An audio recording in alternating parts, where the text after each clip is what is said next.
Vi er ankommet til et pragtfuldt revir.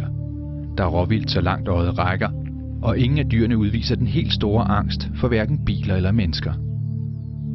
Det er let at se, at bestanden her beskydes lempeligt og meget, meget bæredygtigt.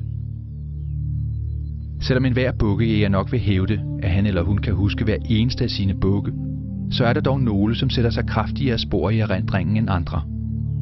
Bukken her er en af dem, som jeg slet ikke kan glemme, selvom jeg faktisk har forsøgt at fortrænge ikke så meget bukken som min elendige skydning.